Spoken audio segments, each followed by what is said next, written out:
my powerful creators, welcome back to my YouTube channel. We have a special guest. This is my mom. Hello. Mom, introduce yourself to the powerful creators. Oh sure, I'm Candace's mom. My name is Kathy Weatherspoon and I live in Marion, Indiana. Yay, what do you do for a living?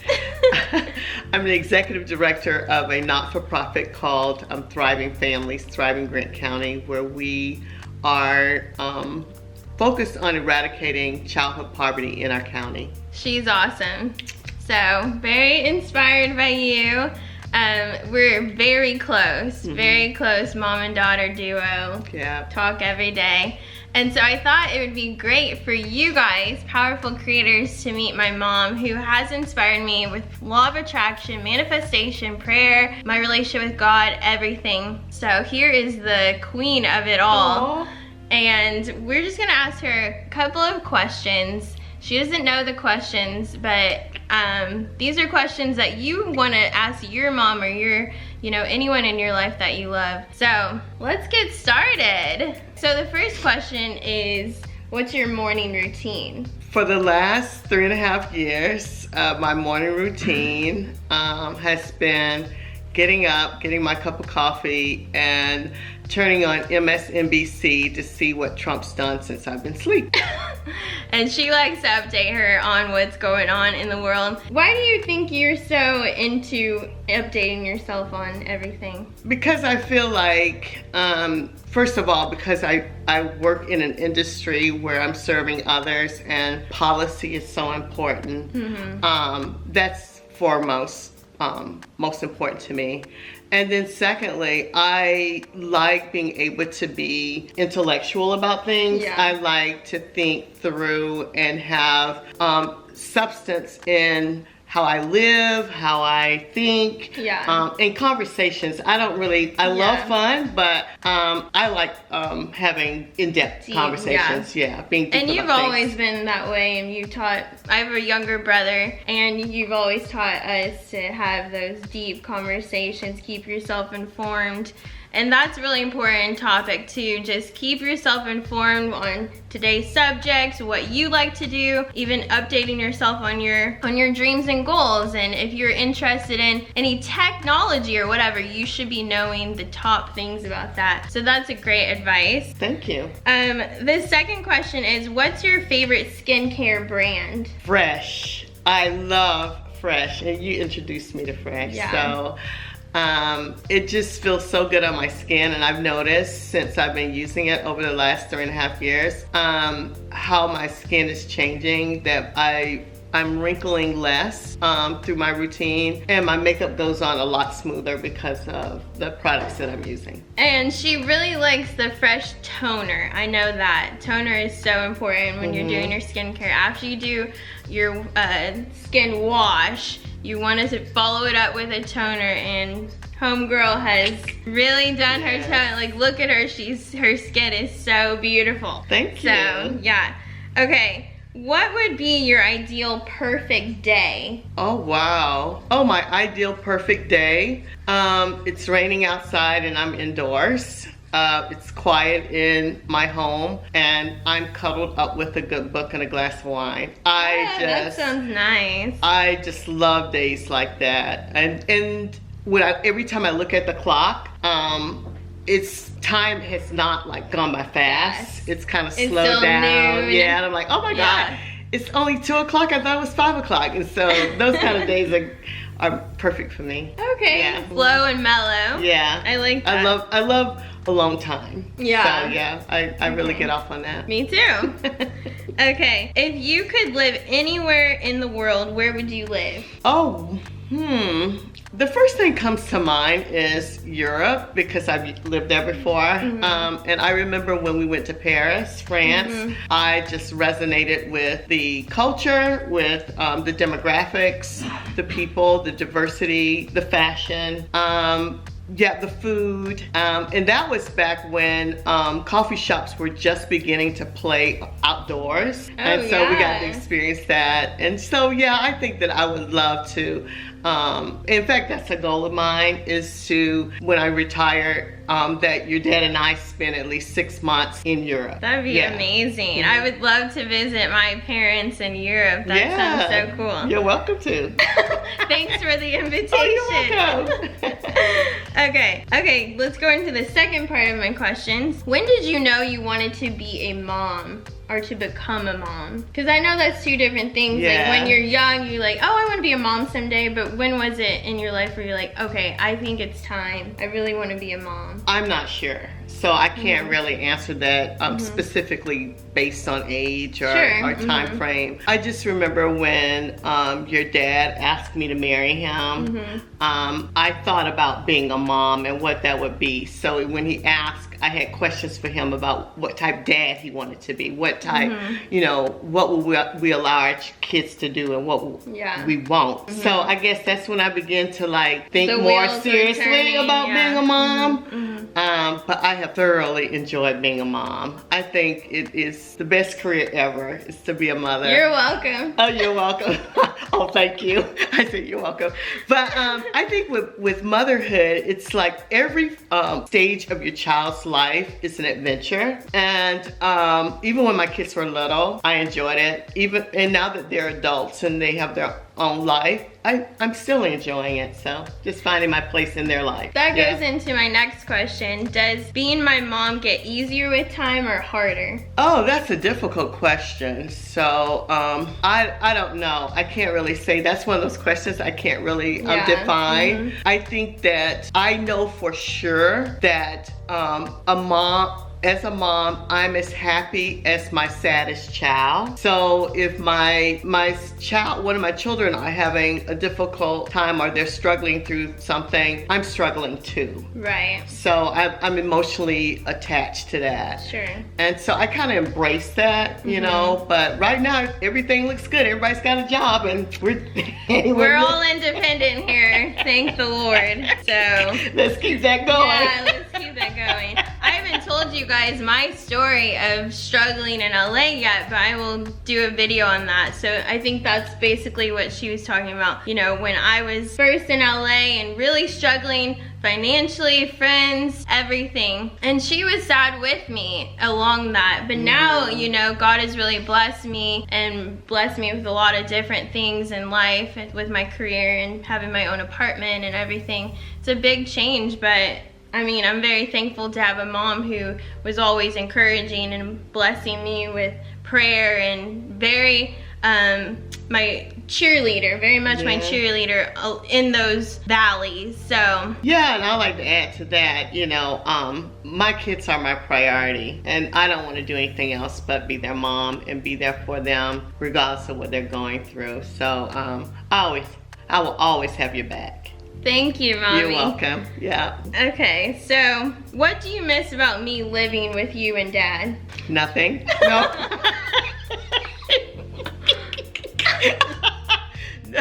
What do I miss about living with me living with you and Dad?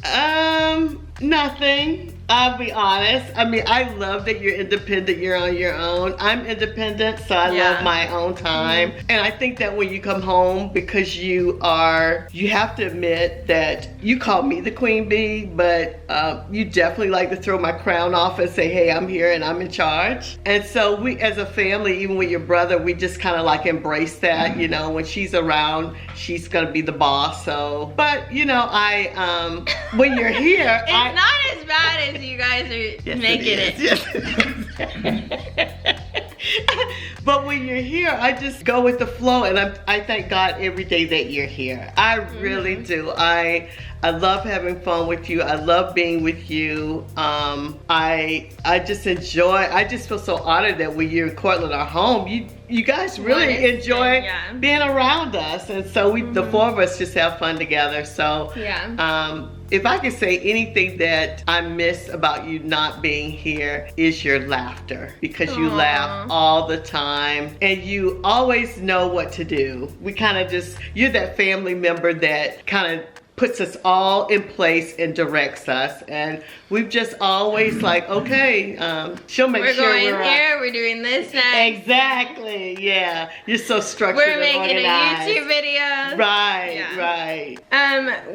Thank you for that, Mom. Oh, you're welcome. What's the greatest advice your mom gave to you about being a mom? Oh, wow. She gave me so much advice, but she gave me more advice about being a wife. Okay. But about being the mom, Give us one about being the wife. There's a lot of single people who watch my videos, and they would love advice on love. Yeah, I think that the advice my mom gave me about being a wife is, it's pretty straight up. She goes, keep your business in your house, and so she learned, because my mother had been married multiple times, that, there's outside voices that can intrude upon your relationship with your mate. And if you learn to just keep those outside voices at a minimum and stop focus on your mate, you can succeed in marriage. And so I've just always been that kind of person. I think I've strayed a few times out of weaknesses, but I've come back and to my senses and know, you know what, this is my home. My home is my priority, and I need to make sure that my family is my priority. So yeah. That's great. Yeah, keep your business within the relationship. That builds intimacy, and it really helps with manifesting. When you have any issue with your partner, you are manifesting with him and not outside talk and talking negative about the relationship, because that builds negativity within the relationship, because you are manifesting that when you're talking bad about your partner or whatever, giving too much detail. Yeah, that's so true. So that's great advice.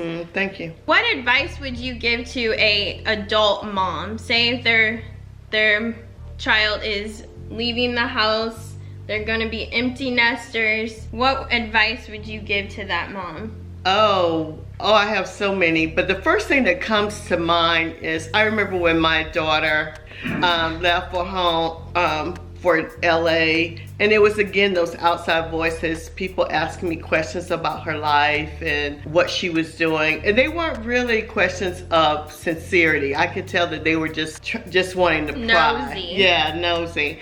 And so I would tell a mom is to make sure that you don't feel like you have to report to your friends or acquaintances an update on your adult child. You don't owe them that. Your adult child is not being potty trained, so you can't say, oh wow, Jimmy pottied in the pot today or whatever.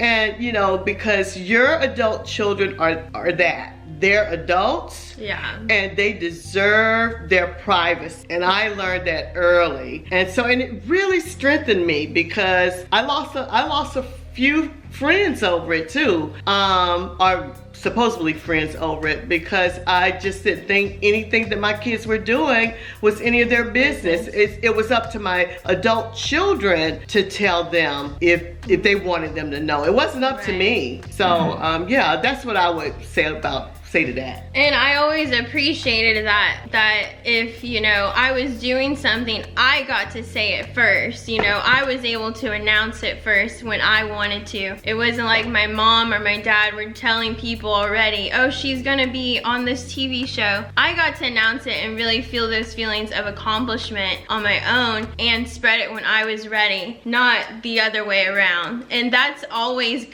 such a good advice for adult moms and parents, is to allow your child to celebrate on their timing, not on your timing. Because I know as an adult parent, you want to be able to say all these things, you get excited about your child succeeding and doing everything, but give the child time to say what they want to say at the right time. And I always really appreciate that, because there were times when I wasn't allowed to say anything, and I could trust my mom to know that she wasn't going to post it on Facebook or anything like that. I was able to tell her things that I was involved in months ahead of time, but it was our thing, we knew it, and it built our relationship even. So I think that's great advice for sure. I would like to also add to that. Secondly, when you do that and you have that practice, then you can develop your own success. Your children aren't your success. You as an adult of adult children get to evolve as well in your own life. So that's important too. Yeah. And then thirdly, it helps that if you start like reporting what your children are up to, you have to keep that up. Yeah. And so don't even start it so that people won't get in the habit of feeling as if you owe them an explanation or an update of what your adult children are up to. Amen. Amen. Type in the comments amen if you really feel that, because I feel that for sure. Yeah. What did you want to be as a kid? I mean, Remember? I didn't mean it like yes, that. you did. Yes, you did.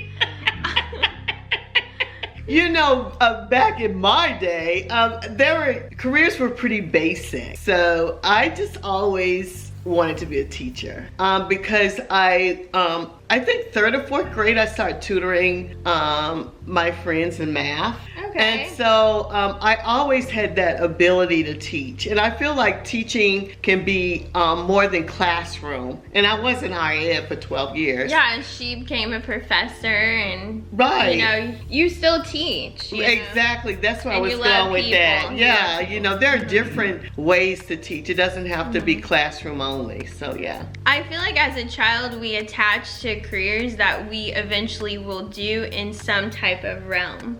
You know, like I wanted to be a doctor, and it goes back to wanting to help people, wanting to encourage people, wanting to be in charge even. So yeah, I think type in the comments what you wanted to be as a kid. I would love to hear what your dreams were. Okay, how did you stay fearless as a young adult? I don't think I was. Really? No, I don't think I was. I always think of you as. Oh yeah.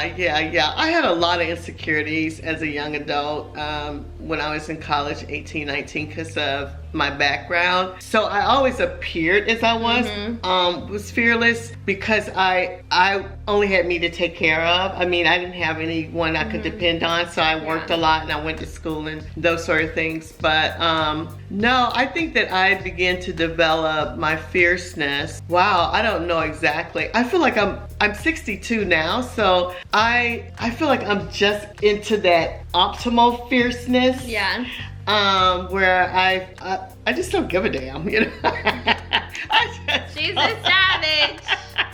I just really love life, and yeah, where I'm more and more myself every day. Every day I'm discovering more of Kathy and who she is, what she loves, and presenting myself as that. So yeah, that's great. That's really great.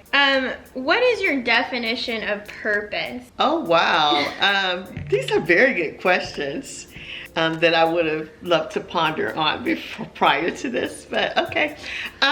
My definition of purpose is, you know, purpose is stages of life. So I think that we're all born with purpose. I think that God breathes purpose in us, but He gives us a free will to choose how we want to live out our purpose. Right. And so we defined it through our character, through our talents, through our environment that plays a part in it, and then it's formed. Yeah. And so, and purpose is one of those things that I just talked about a few minutes ago. It too is always evolving. Yeah. You just don't get it and then, oh, okay, I've got my purpose. It changes all the time, but I think it stays within the that quadrant of 4 things that I just mentioned. Sure. But you have that that free reign to move in and out of those areas. Absolutely. You always told me that purpose isn't concrete. No, it's not. You know, it's not you only get to choose one major and that's your life, concrete life purpose, you know. I've seen my life change so much. I wanted, like I said, as a kid, I wanted to be a doctor. I wanted to be a teacher. Well, when I went to college, I did PR communications and I thought that I would go into fashion PR, and then I wanted to be a stylist, and then I started a blog, and now I do daily affirmations, you know. everything evolves and that's okay. Never think that you have to choose your purpose today and that is all you get to do. You can't change it ever in life. You can change your purpose. You can change what you want to do in life. You can change your hobbies. You can change your job. You have the power to do that. Okay, so, you've always been a person of gratitude and grace and everything like that. So tell us one thing that you're most thankful for today or in this year or whatever. Yeah, you know what? I am thankful for me. I am. I'm so happy. And I'm just so thankful that everything that we've gone through in 2020 as a country, that I'm still here and I have freedoms and I get to live those out daily. And that comes from my relationship with Christ. I have to make sure that I say that I'm so thankful that he's never given up on me, that he continues to encourage me, and through prayer and supplication and just daily affirmations, I'm able to just live out my life. So yeah. Wow, that's so powerful. Oh, thank you. Very. Okay, what is one word that describes you and why? There's a lot of one word. There's a lot of words. But if someone were to say one word about you, be like, Kathy is, what do you think that word is? Abundant. Amen. Yeah, that's what I desire that my community and those that I'm doing life with see me as someone that shares, whether it's my network or my ideas. Or just my life in general, that they are getting something out of it. And she's always had a giving spirit. The stories she's told me about her childhood and how she was a teenager, even in her young adult ages, how she was always looking to make sure people were okay and giving, and even doing like that baby shower you did for a friend. Oh yeah. You know, always had a giving spirit, and it's so prominent now, and you can see how abundance has worked in her life, where, you know, she's not of want of anything. Things come to her easily. She's abundant, you know, prosperity is all around her, and she's saying these affirmations to herself all the time. And you can see it within her spirit, her smile, the way she dresses, where she lives, the car she has. You know, abundance is everywhere. Her friendships, her group of friends, her family. It all starts with you, and it just trickles down generation to generation when you have that abundant spirit in you. So that's great, that's Mommy. Beautiful. Great, Mommy. Okay, what's the most challenging thing about living in a predominantly white community? As a successful Black female with the best style, beautiful. I guess there's nothing. So, if you guys don't know, I grew up in a very small town of Indiana, and it's predominantly white, and with, you know, everything going on this year and stuff like that, and we'll get into other things, but what is the most challenging part about living in a city like this, you think? Or has it just been, it was challenging at one point, but now you are just so far off, like not even involved? Part B. I think that that goes back to that purpose. Once I realized that I wasn't sent to Marion, Indiana by chance, I was sent by God's divine purpose. It really, I relinquished it, you know, and so I tried to make the best out of it, and I've just been so fortunate. And we're fortunate in rural Indiana where we live, where our population is less than 30,000, but you could see people of color just are leaders in our community doing amazing things there. And so there's always this representation of gender and race or whatever at the table. So I think that we do that very well here. There was a time, if you would have asked me this about 15 years ago, I would have said not a lot of shopping, you know. the mall is not that great. But then God just gave this person this great idea about internet shopping. So I'm good. Shopping. I am good. Let me tell you, I'm good. She loves a package. She loves a package. I know my FedEx man by first name. Yeah. But you know, like restaurants, everything we do, we have to think about it and plan it, because it's getting in our car and 10 minutes away, we're at this great restaurant. Yeah. So I guess that would be it, but we've just kind of adjusted. Yeah. And you guys have done a good job. Thank you. You're welcome. So I know everyone is still in quarantine. We're still figuring out how to use our time wisely, what projects start. How many of you guys have made banana bread? I know that was such a popular thing during quarantine. So Mom, what is something you've been working on during this time? Well, I've decided to just start sharing my fashion sense on Instagram, and I'm at Kathy Does Style. Here's her name. Thank you. You guys follow her. And I've always enjoyed fashion, but I'm always complimented on what I wear, but I've always wanted to be modest about it, and I just didn't want it to be like all of who I was. So it took me a long time. I think when you and I did the Jergens campaign. I'll show you guys photos here. We did a Jergens campaign. Yeah, and so seeing the other moms there and how they had kind of connected with their daughters in doing Instagram. I just didn't want it to appear, or I didn't want to feel like I was intruding on your turf, which I know I can't. So I just had to like take some time, which took quite a few years, maybe 2 or 3, to decide if I'm gonna do it, how am I gonna do it? And so I just had an epiphany that why don't you just use your wisdom, all the years that you've lived, and you have women that want to talk to you privately about things and want you to share your maturity and your wisdom with them. So I've decided to do it that way. Just wear something that's pretty stylish, but my caption is more about life and living and loving people. And so that's what I'm doing now, and I'm really enjoying it. I'm very surprised how much I've enjoyed it, because it gives me a platform to have a voice in areas that I may have been a little bit more, I wouldn't say reluctant, but more like discreet about. So yeah, and she does all kinds of fashion.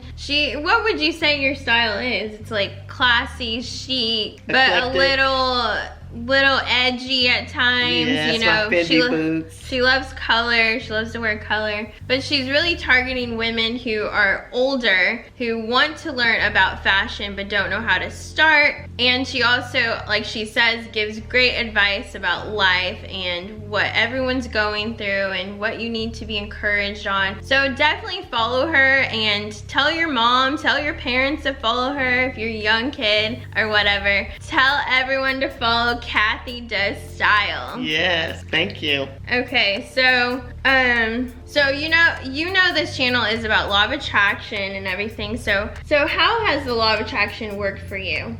The law of attraction has worked for me in a lot of ways. First, I really am a true believer in what you put out, you get back. And that's scriptural.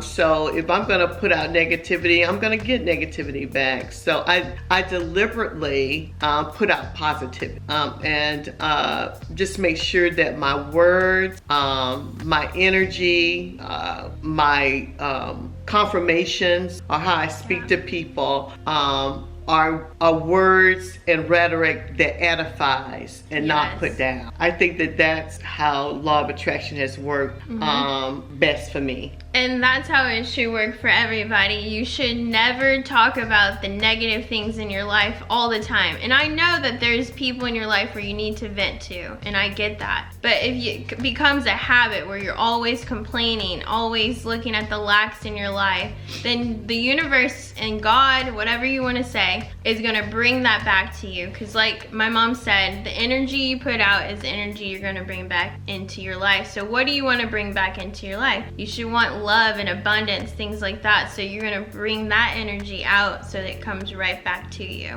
Okay, so the next question is, how important is mental health to you? Yeah, mental health is very, very important. I don't see how anyone can succeed without having a sane sense of self or seeing the world through an optimistic viewpoint. And mental health is definitely something that our country needs to take more and more seriously, because mental health is not stereotyped. It is stereotyped, but you can't identify it in one form. It's not the homeless man on the corner only. It could be someone that's very wealthy. In a CEO in the corner office that have mental health issues. It's not one gender either. No. So yeah, mental health is something that I really have been grateful, not only for mental health, but for emotional well-being too. It's something that our country is beginning to do more research and talk about more thoroughly,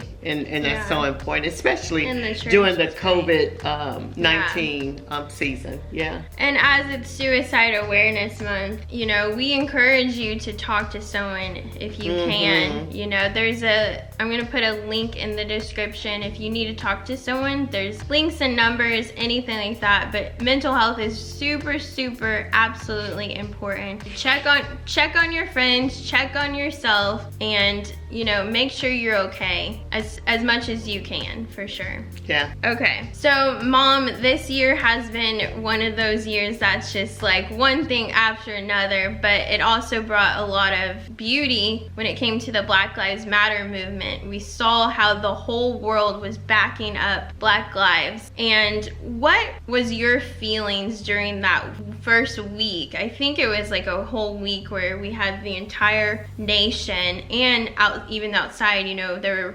protests in Paris and London and Italy. You know, people were protesting for Black lives to matter. What was your feelings during that week? Well, you know, at first I have to definitely put that in context, because I had an accident and injured my back, so I wasn't able to walk during that time. So I was right in front of the television 24/7, and had to watch it, and I watched it deliberately. I took notes, I studied, I did research on my phone. Secondly, what was really resonating for me was that I grew up during the Civil Rights Movement, and as a child in a small town called Brunswick, Georgia, I marched, and my church, Shiloh Baptist Church, was really involved in race relations, and that was back in the 60s. So that was something else that was a aha moment for me. But to see that a lot of things that I experienced as a child has continued. It's, you know, some of it was buried, and now it's just bubbling up, the racism and the unfair practices that we're experiencing. And now I have great nephews and nieces that are seeing some of the same images that I did when I was a child, which was very hurtful. But I think that I was telling your father the other day that I'm so glad that I'm living in these times because of Black Lives Matter and the Black Lives Matter movement, because, you know, I'm still here, and just to see the diversity in those in the movement and seeing young people come together. I've always been one that believed that the great awakenings of our country always move through the younger generation, the 20s and the 30s. So just to see that continue to come to fruition, and I have a lot of hope for our country. And lastly, what was good for me during this time that really was celebratory was the fact that it made me that much more serious about my life and my purpose and my attitude towards living. And so it just, we don't we can't afford to waste time. Right. And I think that that's what the movement has taught me. You can't afford to. You've got to get involved with understanding your local government, your state, as well as your federal. But you have to find your place in your community to do your part. Yes. Because it begins on the local level. Right. You know, whether you live in a small town like I do in Indiana, or a large city like LA, where Candace lives. Yes. Every one of us have to do our part to move our country forward. And we know with all the prevalent things that are occurring right now, it's more important now than ever. And this is a good time to remind everyone to get registered to vote. Yes. You know, and I put a link in the description where you can get registered to vote and vote. We need everyone to vote. This is not the time to blow this off, especially this election. So vote, vote, vote. And like she said, start in your community. Don't feel overwhelmed that you feel like you can't do anything. You can start within your family, start within your table, your dinner table. Start there, educating your kids, educating your friends, opening up conversations, and go from there. We all have a duty right now to get involved. And, you know, vote. Yes. Vote, vote, vote. Vote, vote, vote. Vote.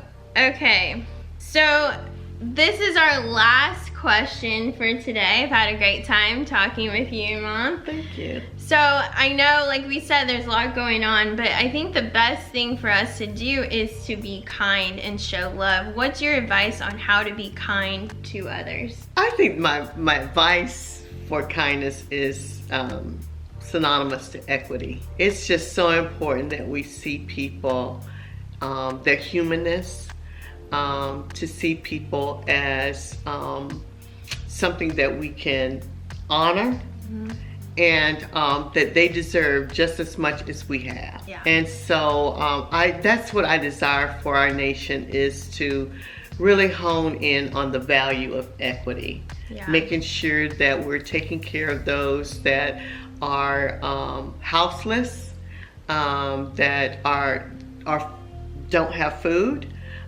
transportation, all those determinants of health that are so important. Because if my neighbor lives well, then I live well. Yeah. It doesn't do me any good to celebrate a prosperous life if my neighbor isn't able to as well.